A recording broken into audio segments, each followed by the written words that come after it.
When I was young, I didn't really know what I was going to do when I got older. People kept asking me, but then eventually I thought that the idea of inventing things would be really cool. And the reason I thought that was because I read a quote from Arthur C. Clarke, which said that a sufficiently advanced technology is indistinguishable from magic, and that's really true. If you go back, say 300 years, the things that we take for granted today you'd be burned at the stake for. Being able to fly, being able to see over long distances, being able to communicate, and having access to all the world's information instantly from almost anywhere on the earth. This is stuff that really would be magic, or would be considered magic in times past. In fact, I think it actually goes beyond that, because there are many things that we take for granted today that weren't even imagined in times past. They weren't even in the realm of magic. So it actually goes beyond that.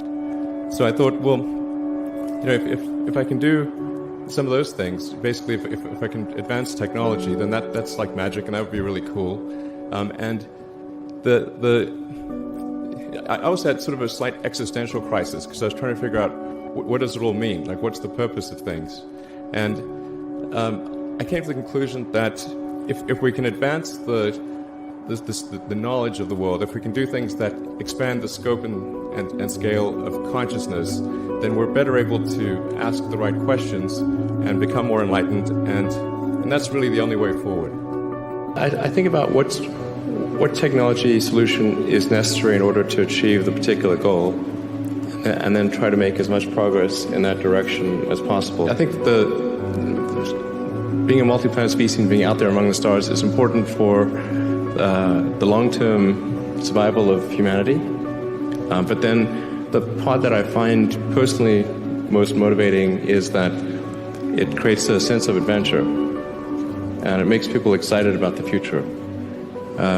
If you consider two futures, one where we are forever confined to Earth until eventually something terrible happens, or another future where we are out there on many planets, maybe even going beyond the solar system. I think that second version is incredibly exciting and inspiring, and there need to be reasons to get up in the morning. Life can't just be about solving problems. Otherwise, what's the point? There's got to be things that people find inspiring and make life worth living. When my brother and I were starting our first company, instead of getting an apartment, we just rented a small office, and we slept on the couch. And we showered at the YMCA, and we're so hot up we had one computer, so the website was up during the day, and I was coding at night, 7 days a week, all the time. And I sort of briefly had a girlfriend in that period, and in order to be with me, she had to sleep in the office. So work hard, like every waking hour. That's the thing I would say, particularly if you're starting a company. A natural human tendency is wishful thinking. So a challenge for entrepreneurs is to say, well, what's the difference between really believing in your ideals and sticking to them versus pursuing some unrealistic dream that doesn't actually have merit? And that is a really difficult thing to tell you. Can you tell the difference between those two things? Right. So you need to be sort of very rigorous in your self-analysis. I think certainly extremely tenacious, and then just work like hell. You just have to put in 80 to 100 hour weeks every week. All those things improve the odds of success. Or how do you think about making a decision when everyone tells you this is a crazy idea? Or where do you get the internal strength to do that? Well, first of all, I'd say I actually think I feel fear quite strongly. So it's not as though I just have the absence of fear. I feel it quite strongly.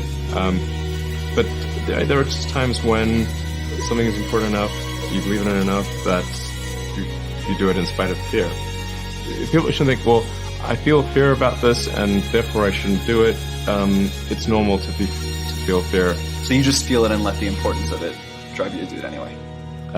If you just accept the probabilities, then That diminishes fear.